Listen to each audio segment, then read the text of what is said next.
పెద్ద విగ్రహాన్ని దుర్మార్గంగా నైట్ పూట దాన్ని విగ్రహం గద్దెను ధ్వంసం చేసి విగ్రహాన్ని మరి దూర ప్రాంతాన్ని తరలించడం దుర్మార్గమైన చర్య. దాన్ని ఒక 6 రోజులు 7 రోజులు కూడా మనం శాంతియుతంగా కలెక్టర్ ఆఫీస్ దగ్గరికి కూడా మన నర్సంపేట నియోజకవర్గానికి సంబంధించిన బీఆర్ఎస్ నాయకులు అంతా పోయి కలెక్టర్ కూడా వినతి పత్రం అక్కడ విగ్రహాన్ని ఖచ్చితంగా ఉంచాలి అని చెప్పి వినతి పత్రం కూడా ఇవ్వడం జరిగింది. కానీ 6 రోజులు దానికి సెక్యూరిటీగా ఆ కాలేజీని కట్టిన అటువంటి వ్యక్తికి ఆ సెక్యూరిటీతోని అంటే సెక్యూరిటీ ఉండవలసిన దుస్థితి ఈ రోజు నెలకొన్నదని అంటే నర్సంపేటలో ఏ విధంగా వాతావరణం రాజకీయ వాతావరణం ఉన్నదో అర్థం చేసుకోవచ్చు. ఇప్పుడు అనేక విగ్రహాలు పెట్టిన పెంటం కట్టే విగ్రహం ఆయన దేశం సేవ చేయలే, లేకపోతే ఇంకేం చేయలే. రోజుకొక ఎర్రగోరీలు కట్టే నియోజకవర్గంలో ఎర్రగోరీలు తప్ప ఏం అభివృద్ధి కాలేదు.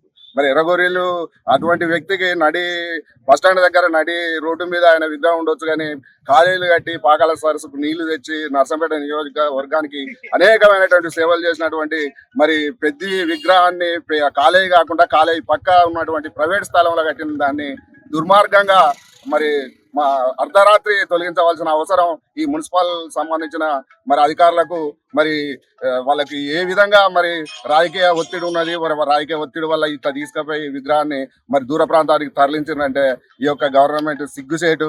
దీన్ని అందరూ ఖండించవలసిందని కోరుతున్నారు. నర్సంపేట మాజీ ఎమ్మెల్యే, నర్సంపేట అభివృద్ధి ప్రదాత, తెలంగాణ ఉద్యమకారుడు, పాకాలకు గోదావరి జలాలు తీసుకొచ్చినటువంటి స్వర్గీయ శ్రీ పెద్ది సురేష్ గారి విగ్రహాన్ని నర్సంపేట మెడికల్ కాలేజీ తెచ్చినటువంటి సురేష్ గారి విగ్రహాన్ని మెడికల్ కళాశాలకు ఎదురుగా ఒక ప్రైవేటు వ్యక్తి తన యొక్క సొంత స్థలంలో తన యొక్క సొంత ఖర్చులతో విగ్రహం పెట్టుకుంటే దాన్ని ఈ రోజు అర్ధరాత్రి పూట దొంగల వలె పోలీసులను పెట్టి తొలగించిన మున్సిపల్ అధికారులు, పోలీస్ అధికారులు దానికి నిరసనగానే ఈ రోజు నాడు అశ్నూర్ గ్రామ పార్టీ ఆధ్వర్యంలో గౌరవ పెద్దుసారి గారి విగ్రహాన్ని తొలగించు నిరసనగా ఈ రోజు Narsampet MLA, Narsampet municipal commissioner మరియు ప్రభుత్వం యొక్క దిష్టిబొమ్మ కాల్చివేయడం జరిగింది. ఈ నిరసనలు ఇంతటితో ఆగవి. ఈ వెనకట రజాకారుల ఉద్యమం, తెలంగాణ ఉద్యమం మరో పోరాటం స్టార్ట్ అవుతుంది. సురేష్ రెడ్డి విగ్రహాన్ని తొలగించిన అధికారులపై వెంటనే చర్యలు తీసుకోవాలని మేము అశ్నూర్ గ్రామ పార్టీ నుంచి డిమాండ్ చేస్తున్నాం. అంతేకాకుండా ఊరూరా ఇక నుండి కాచుకోండి బిడ్డ, ఊరూరా సురేష్ రెడ్డి గారి విగ్రహాలను పెడతాం, మీరు ఎక్కడొచ్చి పీక్తారో మేము చూస్తాం.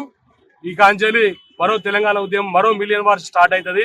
నర్సంపేటలో కూడా ఉన్న విగ్రహాల సంగతి ఏందో చూస్తాం. ప్రభుత్వ కార్యాలయాల దగ్గర ఎన్ని రోజులు కాపలు పెడుతూ చూద్దా అది కూడా ఆలోచించాల్సి వస్తుంది. గుర్తుపెట్టుకొని మరో తెలంగాణ ఉద్యమం స్టార్ట్ అవుతుంది.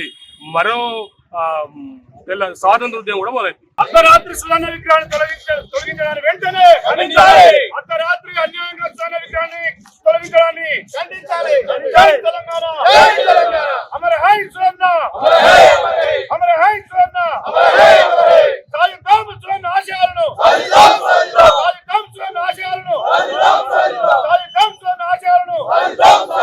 జై తెలంగాణ, జై తెలంగాణ, జై తెలంగాణ.